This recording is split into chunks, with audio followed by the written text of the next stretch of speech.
because it's who we are, as we see from Shallan in this chapter. It's who we inherently are that lets us accomplish our goals, that is the driving force of our positive influence on the world. Who we are is good and worth fighting for.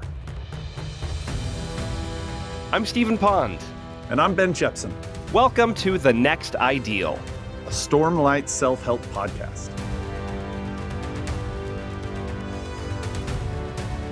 Well, welcome back again to The Next Ideal, episode 6. We're going to talk about chapters 7 and 8 and hear more about Shallan's pursuit of being Jasnah's ward.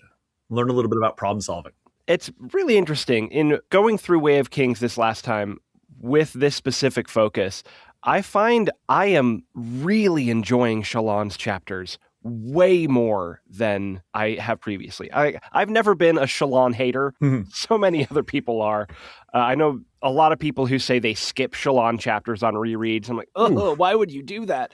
But yeah, specifically with this focus going through the book, Shallan's chapters are awesome. Something I didn't anticipate in terms of going through for the podcast was realizing how much a breath of fresh air they are.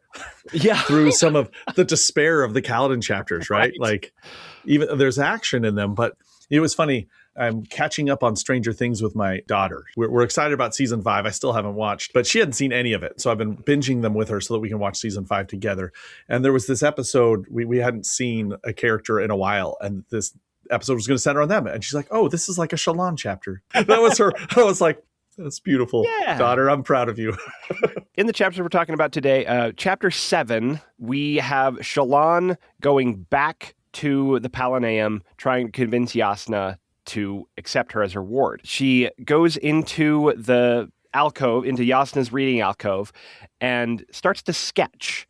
And we get 3 different sketches from her of 3 different events, 3 different people. Going through those, draws a whole bunch of creation spren, and introduces herself to Kabsal, who is a Vorin Ardent who has somewhat of an ulterior motive because he wants to try and convince Jasnah to actually join Vorinism and stop being such a heretic. The white whale of converts. Right. So we get a conversation between Shallan and Kabsal, which is pretty interesting into how Vorinism works. Then Jasnah once again shows up, and she's mad. She is not happy that Shallan is still here, first of all. She's just her presence. Listen, I sent you away. She is the princess of the most powerful kingdom on Roshar. As she has said multiple times, I don't like repeating myself. And in this case, I get what I want. Don't you understand? I've said no. And so Shallan, fighting back tears, leaves the Palanaeum, stops in the entryway off where she's out of sight, and is just fighting tears. This time, though, we see Shallan not resist that. Well, and we did skip something important, though. I forgot. While she's drawing pictures, she drafts a letter. Oh, yes. She has not given up. That's the important thing is this chapter 7 starts with Shallan recognizing, okay, I need a plan. I'm not giving up on this. Jasnah Kholin is not the type of person who changes her mind easily. So I'm going to have to impress her. And so she warms up by drawing pictures because that's how she gets her juices flowing. And then she drafts a logical argument for why Jasnah should reconsider and leaves that letter on the desk. Yes. Before, and that's before meeting Kabsal. And so now she feels, though, that letter has failed. As far as she can tell, this letter is not going to work, and she is cast out. Feeling those tears coming, and I've lost. This is a contrast to the first time we see Shallan be rejected, where the initial time she felt those tears, she allowed herself to cry, then she moved on. This time she feels the tears coming, resists them, but feels that hopelessness. That I have lost. Yeah. But then, this is such a roller coaster for Shallan. Talk about emotional whiplash. One of Jasnah's attendants comes out and says, Brightness, Jasnah wants to speak with you. And so she's like, okay, what's happening now? And well, she had left her spheres in the goblet. You left your light bulb in the reading alcove. And your light bulb happens to be your money. And you need to take that. It wasn't an invitation that Jasnah has changed her mind, although Jasnah is much softer. And that's what's interesting. She says something really interesting here. We're now in chapter 8 is when this is happening. And she says, I shouldn't have treated you with such anger, Mistavar. And she said in a tired voice, and it's very clear. She keeps on talking about rubbing her temples with her free hand like she is tired. You were simply showing persistence, a trait I normally encourage. And she even says, sometimes we resent the things in others that we cling to in ourselves. And there's a surprising amount of self-awareness here that we're seeing in this super smart, stubborn, powerful woman. This self-awareness that, you know what? And it sounds like she's reconsidering, but no, you left your money and your light bulbs. Can you please take care of that? But here we see Shallan actually taking advantage of that opportunity of being like, wait, my pictures are there, and I wrote you this letter. It's not just Shallan going in and moping and grabbing her spheres and leaving. She's still taking that opportunity and making sure, no, I did this, and you need to know that I did this, and I wrote this, and you need to read this. You haven't responded yet, right? So she wasn't aware that Jasnah hadn't read the letter yet. Yeah. She says, what did you think of my letter? And Jasnah says, what letter? And it was covered by books, of course. And so now Jasnah reads it and says, this was a clever maneuver. You correctly assumed that I would respond to a logical argument. You demonstrate skill with words. You can make a good argument. Tell you what, I'll give you another chance. Learn all the stuff about philosophy and history. Fill the gaps. Yeah. Learn all the history. It reminds me. So my wife, Heather, her degree is in history, secondary education. And I remember when she had to take her praxis exam for teacher certification. And I said, so what's on this test? She's like, well, anything that's ever happened anywhere in the world. No big deal. Yeah. Right. That's what it means to just study all the history. Even though she has this kind of small victory that Jasnah's like, you know what? I'll give you a second chance. And I don't give people second chances. Shallan knows that takes years. That's a degree. That's 4 years of college study. There's no way I can do that before my family runs out of time. Yeah. She does not have years. She has months at best. This is the first time then that we start to see more of what we saw a hint of when she was feeling like crying in the waiting room and she didn't let herself cry, but we're seeing that despair. Now she really despairs. And we actually see Shallan giving up for the first time. Mm-hmm. She goes out into the garden outside the palace, goes out into the shalebark garden and fully starts to break down. Her new friend and acquaintance Yalb sees her. And she shares what's going on. And Yalb apparently is a really good cheater at some gambling game. I love the way he puts, this is a side, but I love it's like when she rebukes him for gambling, he's like, listen, I'm not gambling. Well, you shouldn't cheat. Well, listen, they know I'm cheating. The game is, can they catch me? Right? Like, it's such I'm like we all know what's happening here. I'm just better at it than them. Anyway, but this is where she tells him, like, I've lost and it's time to go home. And so they start walking together back to the Wind's Pleasure to give up. But here's where we get such an excellent tidbit from Yalb.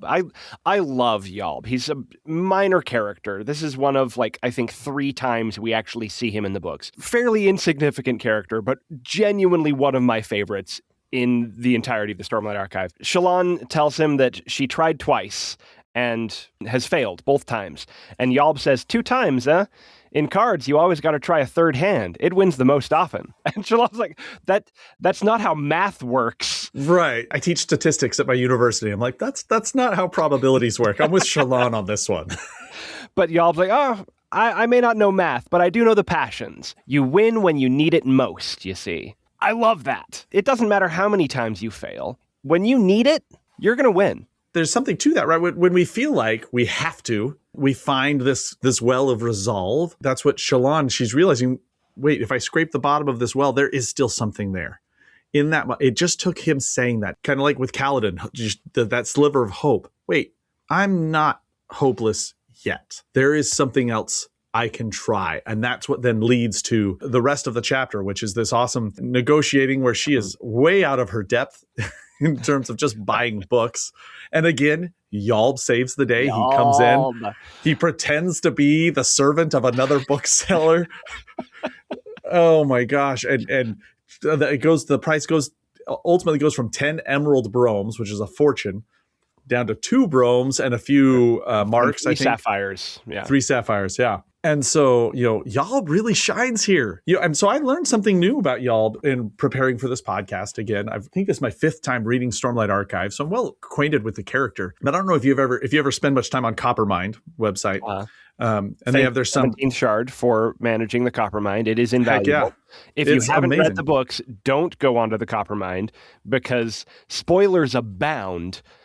But They warn you, but they're there. It's this encyclopedia that says, listen, we assume you've read the books. We can't blame them. But one of the cool things that I learned about this website that I didn't know of is there's an annotation that you can click on under chapter summaries, and it's Brandon just offering a few thoughts on each chapter. oh yeah, we got annotations for Way of Kings. I think he might have done Words of Radiance as well, but he hasn't done annotations since then. I wasn't familiar with that. And so in this chapter, he talks about how much he loves Yalb. He talks about Robert Jordan and how Robert Jordan was able to make these side characters shine in the worlds that characters of the Wheel of Time would pass through. Part of his goal in this chapter was to really just give Yalb his moment. Yeah. And there's this little line. He says, I intend for him to return. And this last line also is something that I wish could happen. He said, in another type of story, he'd be one of the main characters. And I would love to read that story. Yes. I would love to see more of Yalb because he's great here. I mean, he's just so quick-witted on his feet. He's clearly very intelligent, just in his ability to cheat,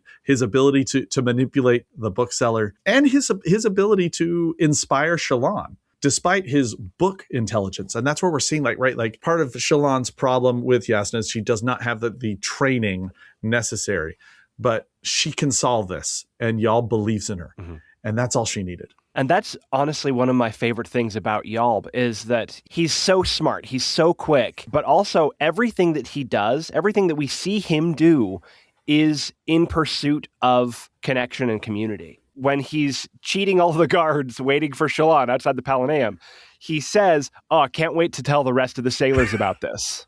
I'll get free drinks tonight. That's his goal is, other people are going to love this story. Yeah. And he sees Shallan struggling in the booksellers. He runs, does some research. Who's this guy's biggest rival?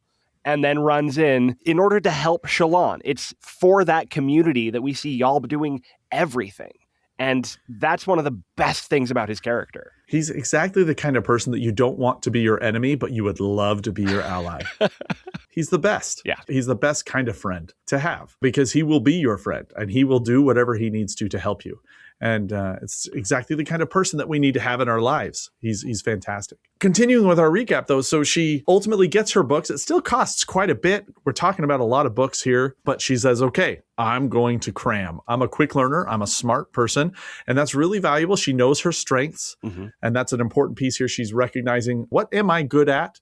I'm good at drawing, but I can learn. I can fill these gaps. This is something when it comes to problem solving. So this is a cognitive psychology principle, is means end analysis, which is a problem solving strategy. When we have a problem and we're not sure how to solve it, one of the ways that we can look at it is say, okay, what's my current state and what is my goal? And how do I reduce the gap between those two things? Uh-huh. How do I get from point A to point B? Instead of just being overwhelmed by how far away point B is, what are the steps? How do I close that gap? I buy whatever books I can get and I start studying those books. I'm not going to have everything, but I will study those. And that's a really, it's a good move, right? It's far better than giving up for her. Also, it represents a maturity where she doesn't just keep trying to do the same thing. Mm-hmm. She doesn't, well, I'm going to make another argument. Clearly, you just don't understand, Jasnah, right? You didn't get me. Let me repeat myself. That's something that I fall victim to. Oh, yeah. When I'm trying to solve a problem with other people and they don't see my phenomenal genius, I just keep trying to get them to see that instead of recognizing, okay, how do I shift into a different, what's a new tactic? And creating that sub goal where her new goal is not just to become Jasnah's ward. It's, okay, I need to acquire some knowledge rapidly. I need to learn as much history and philosophy as I can in the next couple of weeks. And so that's my new goal rather than simply convincing Jasnah. You talk about it that way. It makes me think of my theatrical experience where I've been in a whole lot of plays. My minor was in theater in college. I have been with the Grassroots Shakespeare Company for 15 years now doing Shakespeare. And one concept that is super important in getting into character work and scene work is you need to know your character's objective and you need to know your character's tactics. And your objective is your character wants something in a scene. Typically, the most effective objectives are going to be in relation to your scene partner. You want them to do something or feel something. And your objective is fairly constant. And we see here with Shallan, her objective stays exactly the same. She wants to protect her family. She wants to make sure that her brothers are safe. And her tactic is how you do that and the things you do to accomplish your objective. So if in a scene you want someone to apologize, your tactic can be, I'm going to plead with them. That's not working. I'm going to flatter them. That's not working. So shifting how you're approaching the other person in order to accomplish your objective is the fundamental variation in character tactics. And here we see Shallan, objective staying exactly the same, but her tactics are wildly shifting. Where originally it was, I'm going to talk to Jasnah. I'm going to try and convince her in person. That didn't work. I'm going to write a letter.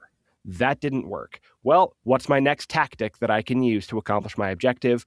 I'm going to do exactly what she said and use my strengths to learn what she wants me to learn as quickly as possible. And this tactic that she chooses highlights another powerful principle of psychology in terms of how does she learn? When I'm meeting with students who are struggling in a class and they say, I'm spending all my time, I read the material over and over again and I'm still doing poorly on the exams. What's the matter? And they think that the problem is the exams. And we're like, well, maybe your learning technique isn't the best. How can we change the way you study? And that requires something we call metacognitive awareness. So metacognitive, meaning thoughts about thoughts, and awareness of how I think and awareness of how I learn. And so the first step is being able to know where my gaps are. And so she's already showcased that in the quiz with Jasnah, but as she's selecting her books, she knows, I don't know these things. I need to learn them. And then creating a strategic plan for how I can learn them as quickly as possible. That's a really important skill for people to learn, to monitor and become aware of what am I lacking and how do I fulfill that. But the most important piece too is when she learns. And what I mean by that is she's not saying, I will learn if I'm chosen. She's saying, I will learn because I like to learn. I'm good at learning. And that's ultimately what gets her the wardship with Jasnah. Yeah. It's not her logical argument. It does give her a chance. It's not her amazing artwork. It's not Jasnah's pity. It's that Jasnah finds out that Shallan is intrinsically motivated to learn. Most people are familiar with these terms, and if you've ever taken a basic psychology course, you've heard of extrinsic versus intrinsic motivation, namely doing something for a reward. You know, Heather teaches piano, and if they practice 6 out of 7 days, they get a treat out of the treasure box. That's an extrinsic reward. My kids don't get to play Fortnite until they've practiced the piano for 30 minutes. That's an extrinsic reward. But every now and then, they will practice even after they've played their video games because it's a song they want to learn. Now I'm not practicing to play video games. I'm practicing because I want to learn. And that's that genuine desire. And so when Shallan goes back to the Palanaeum with these new books and sets herself up in the alcove just down the hall from Jasnah, and she starts getting ready to study, Jasnah shows up and says, I paid the porters to tell me if you came back, I do not like to be bothered. What will it take? How do I make you go away? But that's the really awesome thing here is even when Shallan shows up with all of the books, that's not what convinces Jasnah. Because that could be, oh, you're just trying to cram to get in my good graces. That's not what's impressive to her. It's when Jasnah takes Shallan's satchel and starts going through all of the things that Shallan's been working on. And specifically, it's the scientific sketches that Shallan has made of creatures and animals and nature, flora and fauna. And she said, why did you draw these? And Shallan's answer sounds silly, but Shallan's answer is just because I wanted to. And that's the most convincing thing. Shallan is engaging in art, which is something that she loves, which is her chosen calling with Vorinism. But it's not just that she's doing it because she feels she has to. Shallan is making those explorations into nature and the way that her world works because she wants to learn. And that's something that we see with Shallan the entire, like the moment we met her on The Wind's Pleasure, we see Shallan is incredibly observant about the world around her. And that is directly applied here. She's observant because she wants to learn. She wants to understand the sky eels. She wants to understand the creatures in the depths of the water, understand all of these things around her. And the way that she learns about it, she draws it and then takes notes, right? They were annotated drawings. I love this line from Jasna as she says this. You can tell much about a person by what they carry with them. If that notebook is any indication, you pursue scholarship in your free time for its own sake. That is encouraging. It is perhaps the best argument you could make on your own behalf. The beauty of this is it wasn't any act Shallan put on. It wasn't an argument. It wasn't any pretense. It's Jasna seeing Shallan for who she really is, the things that she does when nobody's watching, and that's what she's appreciated for. The reason why Shallan is able to accomplish this goal of finally being accepted as Jasna's ward isn't because of any argument she made. It's because of the character that she has developed through some pretty significant, from what we can tell from her explanation of her backstory at this point, some terrible times, from like an abusive father who gets angry a whole lot, a stepmother who was not supportive, growing up in what sounds to be a not very healthy or functional household. She still has that strength of character of wanting to learn and wanting to know about the world around her. That's why she's able to accomplish her goal. We really do learn a lot about Shallan. In this pursuit of Jasna, we see that she's tenacious. She doesn't give up. She is flexible in how she achieves goals, even as she is inflexible in giving up. She's flexible in tactics, but she holds to the value of her objectives. But then we also see her temper come out at the book sales. Like I thought of this when you brought up her troubled past, which we don't know much about. Anytime memories of whatever happened, terrible things have happened, and then she won't let herself go there. Immediately locks it out. I'm not going to think about it. But we do get a sense that her father was rough. And then when this condescending bookseller, oh, little girl, you want a romance novel, don't you? Man, she just runs him around. I'm embarrassed for the guy. Right. Yeah, that's where we get the title to this chapter. Of chapter 8 is Nearer the Flame. Nearer the Flame is the title of a book about a guy who goes crazy after seeing his children starve. Yeah, that's the romance novel I think I'll pick up, she suggests. Yeah, right? Shallan pulling no punches with that guy. I think you stray into sarcasm. I thought I ran straight into it screaming and shouting. Oh, and then she picks that back up when Yalb comes in to help her out, right? She isn't just a damsel in distress here. When Yalb helps her negotiate, once she picks up on what Yalb is doing, she's really good at it too. It's because you've insulted my intelligence. Yeah. Right. She's going to use that against him as well. Anyway, I bring that up because it's interesting to see kind of this full character starting to emerge, who started as this kind of young, naive girl who's flirting with sailors, who wants to save her family, who clearly has some complex moral standards where she's like, I'm going to steal. That's my solution. But it's to feed my family, right? It's the proverbial stealing bread to feed my family. Like she doesn't come off as a villain in any way, but she's a complex person who's willing to steal, but is very intelligent, comes up with new solutions. And that's where I love that, like, as we're coming to like her multidimensional self, there's so many different sides to who Shallan is. It's this one thing this one act that she didn't put on that ultimately achieves this goal. And similarly, when buying the books, her temper, that side of her that she's tried to silence a little bit to be more proper, was important in getting the books that she needed. And that, I think, is important for us to remember in our own lives. The character that we cultivate within ourselves, the person that I try to be, is exactly the person that I need to be to accomplish the things that I want to accomplish. I don't need to reach outside of myself to get the things, to do the things that I want to do. My goals can be accomplished simply by trying to be the person who I want to be and the person that I naturally am becoming. That's my means to the end. I'm glad you brought that up. It reminds me of in graduate school for clinical and counseling psychology, the last thing you have to do is similar to medical school where you have to match to a site to do clinical residency. Like so med students, they get matched to a hospital or someplace and do their residency there for multiple years. In clinical and counseling psychology, we call it internship, and it's only 1 year. It's not as long as physicians, but we have to match to a site and do 1 year of supervised working as a psychologist. That's hard to do because there's, at least when I was applying for internship, there's only 3,000 spots and there are usually 4,000 applicants. My first try, I think I've talked about it. I've talked about this on another episode. I forgot. So we can probably cut out some of that build in.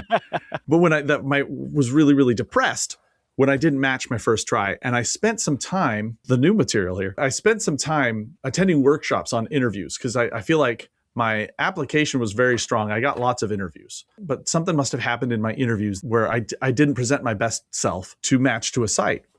And the most important feedback that I got was, Ben, I feel like you're hiding something. So my research, my scholarly research that I do is the relationship between prayer and mental health. How does the way we pray make us depressed or more or less depressed or anxious? I have got specialized training in integrating spirituality and religion into mental health because my faith is a huge part of who I am. It's one of the most defining characteristics. But also in psychology, of all the sciences, psychology has the highest proportion of atheists. In my graduate program, one of my advisors was pretty antagonistic to my faith. And so I had kind of developed this fear that if people knew my faith, that it would become a problem for me. And so I was kind of shading that. And this person in their feedback was like, I feel like you're kind of hiding, and it makes me wonder if I really know who you are. And that became really, really important. And so I set a goal. I said, okay, this next round of interviews, I'm going to lead with my faith. Because this is why I do the research I do. This is why I've sought out specialized training. It doesn't hinder me as a clinician.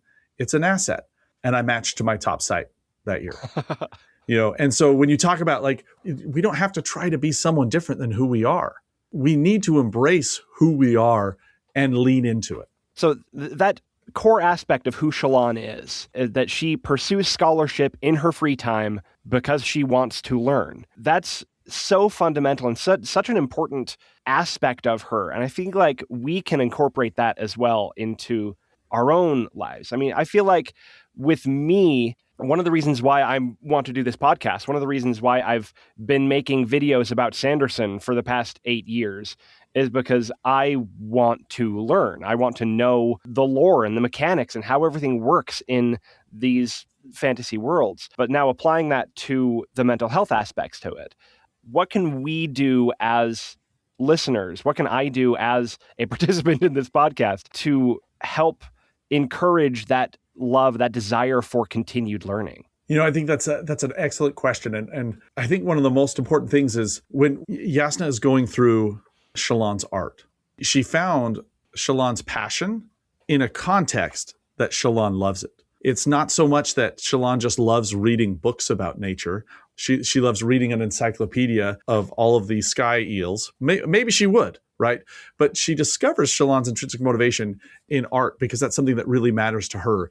And similarly, where you talk about loving a genre of books, loving a world that Sanderson has created. For me, I didn't love reading literature as a kid, but I once read a baseball almanac cover to cover as if it was a novel. And I wrote a book report on it. My poor elementary school teacher was one of my elementary school book reports. I wrote a book report on an almanac because I was fascinated by statistics. And that was interesting to me. And so I think one of those ways, one of the most important things for finding intrinsic motivation is learning what contexts am I most fascinated by. And that's one of the reasons why I love trying to teach mental health in the context of Batman and the Cosmere, because a lot of people who might be fascinated, who are connecting with Kaladin's depression or Shallan's tenacity and problem-solving skills, aren't likely to go and get a book at Barnes & Noble to read about problem-solving skills and depression, right? Most people are going to want to read a DSM.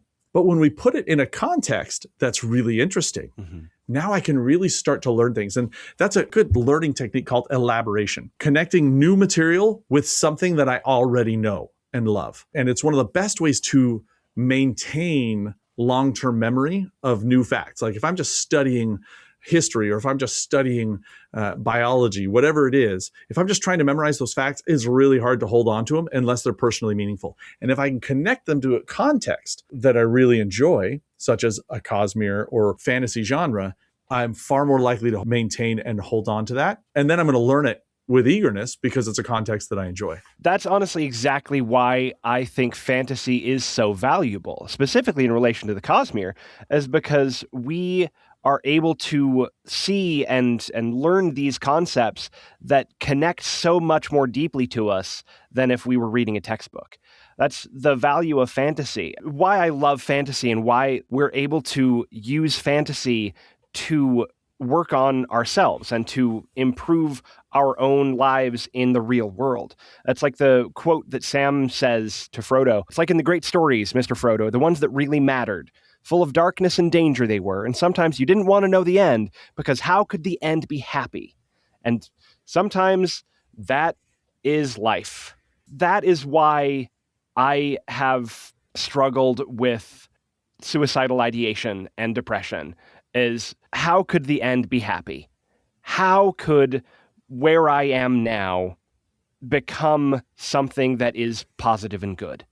How could the world go back to the way it was when so much bad had happened? But in the end, it's only a passing thing, this shadow. Even darkness must pass. A new day will come, and when the sun shines, it will shine out the clearer. Those were the stories that stayed with you, that meant something, even if you were too small to understand why. But I think, Mr. Frodo, I do understand. I know now. Folk in those stories had lots of chances of turning back, only they didn't. They kept going because they were holding on to something. What were they holding on to? That there's some good in this world, Mr. Frodo, and it's worth fighting for. There's not just good in this world, there's good in you. If you're listening to this podcast, there is good in you that is worth fighting for. That is so important to remember, because it's who we are, as we see from Shallan in this chapter. It's who we inherently are that lets us accomplish our goals. That is the driving force of our positive influence on the world. Who we are is good and worth fighting for. If you're struggling with not being able to recognize that, there's a resources page on our website that can take you to things like Sanderson's Next Step Coin, which is specifically an initiative to help people remember that they will be warm again, that the end can be happy, that darkness must pass. If you need resources to help you more consistently remember that, Sanderson has partnered with Nerd HQ. The mission of this organization is to provide free mental health and therapy services to those who can't afford them. If you need help, if you need reminders that there is good in the world and there is good in you that is worth fighting for, Sanderson, the Cosmere community, Nerd HQ, we are here. We want to provide that help and those reminders. And you are worth fighting for. These chapters don't seem so weighty. It's, Shallan getting books. If she had been asked, what is it about you that merits Jasnah's consideration? I don't think she would have been able to have identified the fact that I like drawing about nature and learning about sky eels. Sometimes one of the hardest parts is seeing the value in ourselves that others see. What an incredible opportunity there for Shallan to have this powerful woman recognize something in her that Shallan probably didn't recognize as a strength, her greatest strength. Yeah, her response was, because I wanted to. That is almost flippant. Why did you do this? Well, I wanted to. It seemed like a good idea at the time. Yeah. It wasn't, well, obviously I'm an intrinsically motivated learner. Yes, and I'm exactly what you're looking for in a ward. It was like, I wanted to. In fact, if I'm remembering right, she's actually a little ashamed, right? Because Jasnah gets past her masterpieces. Yeah. The things that she draws that are part of her collection, and just gets to everyday Shallan sketches. When we think about people as human beings and their worth, right? We talk a lot about feeling worthless. Mm-hmm. And a lot of times we think that we have to earn our worth through great deeds. through the masterpiece artwork that Shallan does. But that's not what gets it. It's her daily sketches. It's just her being her and existing that makes her worthwhile. And that's true of everyone. Every single person listening to this podcast, it is your day-to-day existence that makes your life worth living. And there are things about you that you don't know other people are valuing and drawing strength from. Things about you that are maybe your greatest strength that you're not even aware of. And that's why it's so important to take the next step, to reach out and ask for help, to help see those things about ourselves, to connect with a counselor. This initiative by Sanderson and Nerd HQ, Dragonsteel and Nerd HQ, to offer this resource. The worst possible thing is when somebody wants help, wants to seek a counselor, but they feel like they can't afford it. That doesn't have to be a problem anymore. They can help you get the help you need to see those strengths, to see that day-to-day existence that is worthwhile, that is worth living, that is, again, needed in this world. It's amazing how everything can come back to that, even studying in the library. And that's one of the reasons why I love these Shallan chapters, because we get different context that is still so applicable. Going back to the quote from Yalb, Shallan failed twice. Yalb says, no, you win when you need it most. So keep trying. You'll win when you need it most, as long as you don't give up. I know this wasn't a Kaladin chapter, but putting this just in the context of the previous episode, Kaladin's in a very dark place. Things aren't turning out quite so well. And I think it's really important to point that out here. As I sit here and say that people are appreciating you for your day-to-day existence, sometimes we don't feel that because the world is not always our best possible self. It isn't always the ideal world. And we may not have those people in our lives that are recognizing those strengths. Kaladin sure isn't right now. Mm-hmm. Well, he has one, and that's an important piece. Shallan has Yasna, who's now has recognized it. Kaladin has Syl. It's just so important that we reach out and look for ways to be needed and recognize the way we need others, no matter what part of life we're in, whether we're in Shallan's situation where things are actually looking up, or Kaladin's where they are very much looking down. So what's going to be your next ideal in relation to these Shallan chapters, Ben? So I'm inspired by Yasna at this end. I love Shallan's tenacity. I do. But I'm also inspired by Yalb. I want to, like Yasna, do a better job of appreciating people in my life that I take for granted. It's not that Yasna was taking Shallan for granted, but Yasna is recognizing the day-to-day strengths in Shallan. That's what she is picking up on. She's not distracted by, anytime you're a gatekeeper, and that's what Yasna is doing, she's gatekeeping her wards, it's really easy to just focus on the application materials. But she took a look in Shallan's bag. And she didn't just look for weaknesses in Shallan's bag, she looked for strengths. So I'm going to do that in my family this week. I'm going to look for what are ways that I can recognize the day-to-day strengths of my family, of my wife and kids, to help them see that in themselves. Sort of mirroring that, I love this quote we touched on a little bit from Yasna. She says, sometimes we find it hardest to accept in others that which we cling to in ourselves. That's something that I recognize I definitely struggle with, particularly with my kids. I have one son who is so very like me. And that is incredibly frustrating sometimes. So I want to be more compassionate. I'm going to be more compassionate to people that are struggling with things that I am struggling with. For specific application, with my son, who is the exact same kind of squit that I was when I was his age, I'm going to be more compassionate to that and allow him to exist as the person that he is and not fight against the negative things that I see in myself reflected in him. That can be hard. The whole projection that we all do, it makes for more meaningful relationships as we are able to be aware and recognize. So that's going to be awesome. Let's work toward that next ideal. The next ideal.